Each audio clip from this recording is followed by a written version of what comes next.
Assalamualaikum warahmatullahi wabarakatuh.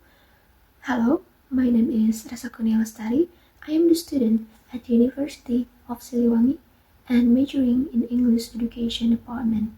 In this video, I'm going to tell you about my learning experience in Critical Discourse Analysis course. In this course, I learned about the key concept of CDA, what and why it is important, and the different approaches used to analyze text. Language is the main component used in producing text and discourse that will be used both in the social and political context. Every text and discourse has intent and ideology that the author wants to convey to the reader. But how? How do we know and realize it? This is where CDA plays an important role in unraveling them. In CDA, we use four main approaches to analyze text: Pandai approach, Verklop, Ruthwadek, and also Van Leeuwen. One of the most effective teaching strategies used by lecturer was group discussion. CDA is a new subject for me personally, and at the first meeting it felt quite complex. However, the group discussion helped us to see other perspectives, both simple and complex one, from my friends especially, which really improve our understanding, and the assignment of the summarizing research article using specific CDA approaches was also very effective.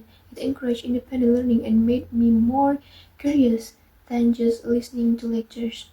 My first critical discourse analysis used very close approach with a news article about return of majoring in high school as the object. I felt more familiar with this approach than the others, especially the textual analysis. It made me more aware of how word choices shape meaning in discourse.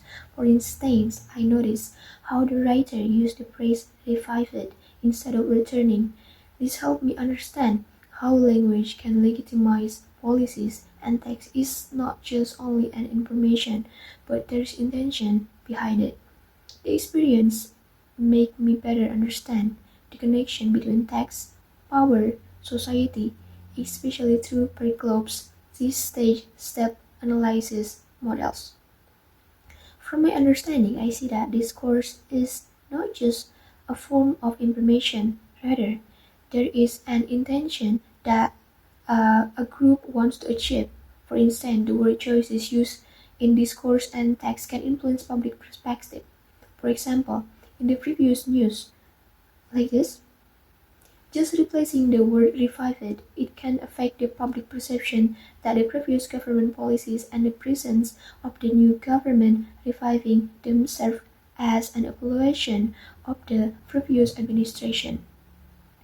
That can influence public prejudice towards the perception of the previous government's quality. This is an example of how text and discourse can influence society.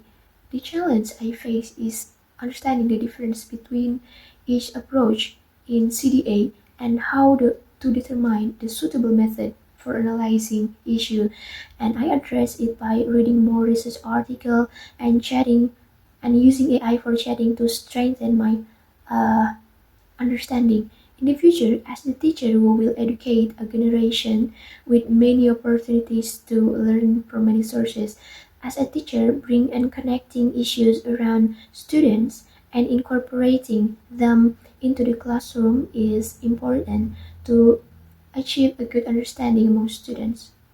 On that occasion, teachers can apply CDA by analyzing trends popular among their generation or the student, the importance of the use of language of word choice, and the meaning contained within it. Additionally, students can engage by expressing their thoughts during discussion, because fundamentally, education is not just about transferring knowledge, but or transferring information, but also shaping students to think critically and care about their surrounding environment.